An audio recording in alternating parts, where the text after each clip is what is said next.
Good morning. इसके पहले हम लोग गति के 2 सवाल लगा चुके हैं। तीसरा सवाल आज आपका है एनसीईआरटी से।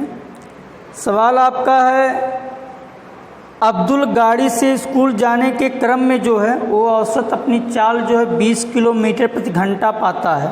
उसी रास्ते से लौटने पर वह समय जो है भीड़ कम होने के कारण 30 किलोमीटर प्रति घंटे की चाल पाता है। तो अब्दुल की पूरी यात्रा जो है उसकी औसत चाल ज्ञात करना है। तो सबसे पहले जानेंगे कि जो स्कूल की दूरी है वो माना यक्स है। घर से जो अब्दुल चलता है स्कूल के लिए तो माना घर से स्कूल तक की दूरी की जो दूरी आपकी है वो कितनी है, यक्स किलोमीटर है, क्योंकि चाल आपकी किलोमीटर में दी गई। तो जब वो स्कूल से घर से स्कूल जाता है तो जो चाल प्राप्त करता है वो आपका चाल प्राप्त करता है, चाल 20 किलोमीटर प्रति घंटा करता है। तो जाने में 20 किलोमीटर प्रति घंटा और आने में 30। जाने में 20 किलोमीटर प्रति घंटा और आने में जो है 30 किलोमीटर प्रति घंटा पाता है। इसकी औसत चाल हमको ज्ञात करना है। तो मान लीजिए आप जाने में वो T1 समय लेता है और आने में T2 समय। यहाँ लिख सकते हैं, माना स्कूल जाने में वो T1 समय लेता है और स्कूल आने में T2 समय लेता है। तो यहाँ लिख सकते हैं, माना समय जाने में T1 और आने में बराबर T2। तो हम जानते हैं कि समय बराबर आपका होता है दूरी बटे में चाल। दूरी बटे में चाल। तो पहले आप जाने की समय ज्ञात कर लीजिए, फिर आने का। तो समय आपका T1 है, दूरी आपकी यक्स ही होगी क्योंकि स्कूल की दूरी बराबर होगी, केवल समय का डिफरेंट होगा और चाल का डिफरेंट होगा। गाड़ी तेज चला रहा है स्कूल से घर की तरफ आने में और घर से स्कूल जब जा रहा है तो धीमा चला रहा है। ऐसा क्यों? क्योंकि भीड़ जब कम थी तो गाड़ी तेज चलाया। तो दूरी यक्स भी रहेगी। चाल आपकी जो है जाने में कितना लेता है, 20। तो ये आपका पहला आ गया, समय T1 बराबर यक्स बटे में 20। इसी प्रकार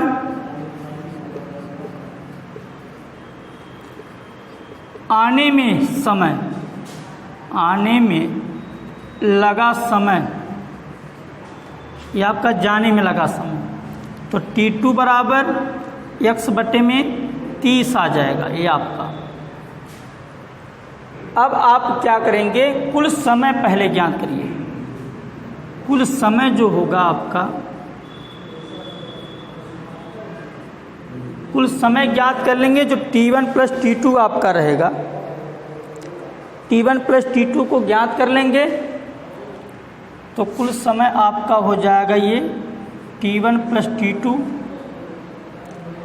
और आपकी जो कुल दूरी होगी, कुल दूरी यक्स प्लस यक्स होगा। सवाल को एक बार और चेक कर लेते हैं। अब्दुल गाड़ी से स्कूल जाने के क्रम में वह 20 किलोमीटर प्रति घंटा पाता है। उसी क्रम में लौटने पर वो भीड़ कम होने के कारण 30 किलोमीटर प्रति घंटा पाता है। तो अच्छा, यक्स करा, ठीक है। औसत चाल पूछ रहा आपसे टोटल, तो ये आपका जो हो जाएगा 2x हो जाएगा। औसत चाल बराबर होता है फार्मूला कुल दूरी बटे में कुल समय। तो कुल दूरी आपकी कितनी है, 2x है। कुल समय कितना है, T1 प्लस T2 है। अब यहाँ पे 2x बटे में T1 प्लस T2 का मान हमने लाया है x बटे 20 और धन x बटे में 30। इसको आप हल कर लेंगे जो आपका मान आ जाएगा वो औसत चाल का मान आएगा। इनका लघुत्तम लेंगे, लघुत्तम लेकर के आप हल करिएगा, जो इसका मान आएगा वो औसत चाल आएगा। औसत चाल आपकी किस में आएगी? किलोमीटर प्रति घंटे में आएगी। अगला जो सवाल आपका है,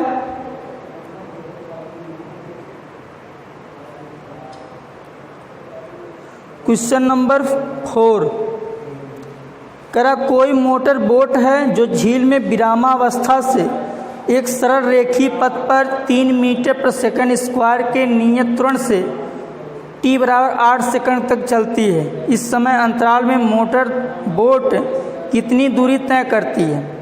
इसका जो त्वरण दिया है 3 मीटर प्रति सेकंड स्क्वायर दिया गया है और समय आपसे 8 सेकंड दिया गया है।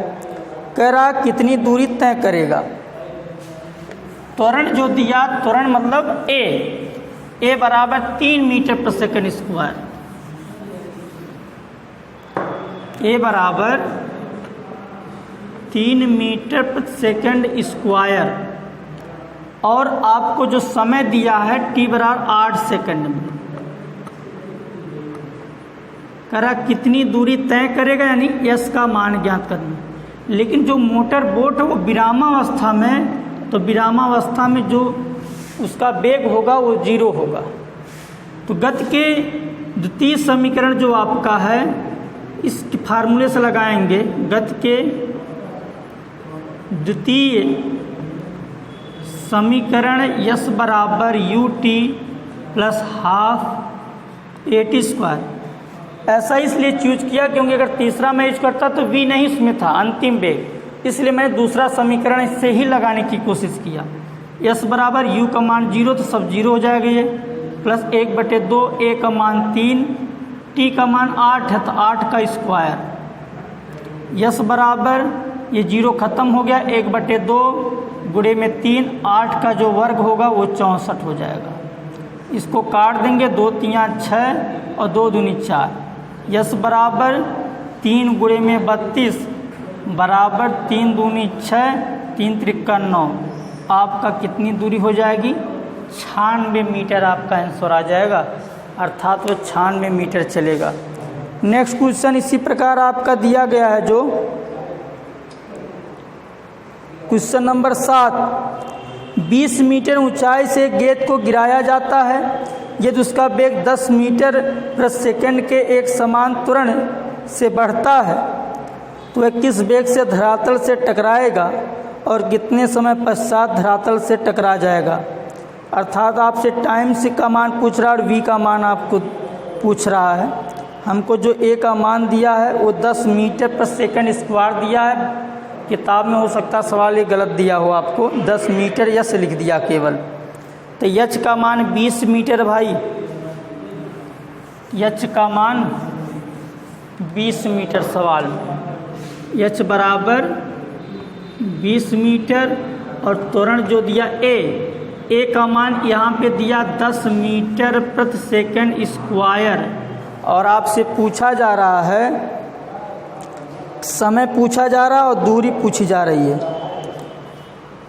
लेकिन विरामावस्था से वस्तु आ रही है और 20 मीटर दूरी भी तय करता है, वही ऊंचाई जो आपकी दी गई है। हमसे v का मान और t का मान पूछा जा रहा भाई। किसका किसका मान? v का मान और t का मान। देखिए, जब किसी वस्तु को हम ऊपर से नीचे की तरफ फेंकते हैं तो जो g का मान होता है वो बढ़ता है, नीचे से ऊपर फेंकेंगे तो g का मान घटेगा। तो वस्तु को जो है ऊपर से नीचे की तरफ गिराया जा रहा है। तो हमने गुरुत्वाधीन गति पढ़ाया हेडिंग, उसके अंतर्गत समीकरण पढ़ा h बराबर ut plus half gt square. तो यहाँ पर आप देखेंगे h की वैल्यू पता है हमको, ये u के वैल्यू 0 होगी क्योंकि विरामावस्था से गिराया जाए तो u का मान 0 हो जाएगा। तो ये जो g है वहाँ पे ये a दिया है, यहाँ पर आप g लिख लेंगे, अगर दिया तो ठीक है, नहीं तो आप g का मान 9.8 राइट करेंगे। प्रश्न में आपको 10 मीटर प्रति सेकंड स्क्वायर दिया गया है तो आप वही लिखेंगे जैसा प्रश्न में दिया रहेगा। h की जगह 20 लिख दीजिए, ये 0 आपका हो जाएगा प्लस 1/2, g का मान 10 × t स्क्वायर। 20 दूना 40 बराबर 10t²। तो t² बराबर आपका आ जाएगा 40/10 बराबर 4। और t का वैल्यू जब निकालेंगे तो 4 का वर्गमूल 2 हो जाएगा। ये आपका आ जाएगा सेकेंड। ये आ जाएगा आपका t की वैल्यू 2 सेकंड आए। कह रहा है कि जब वो टकराएगा पृथ्वी से तो कितना वेग अर्जित करेगा। तो b बराबर u प्लस gt। v का मान ज्ञात करना, u का मान 0, g का मान 10 है, t का मान 2 है। तो b बराबर आपका आ जाएगा 20 मीटर प्रति सेकेंड। इस प्रकार आप जो है v का मान ज्ञात कर सकते हैं, जो आएगा 20 मीटर प्रति सेकेंड आएगा। ऐसे आपके सवाल दिए गए हैं। इन सारे सवालों को आप हल कर लेंगे। जो कठिनाई होगी उसको आप बताएंगे और शेष सवालों को PDF के माध्यम से भेजा जाएगा। धन्यवाद।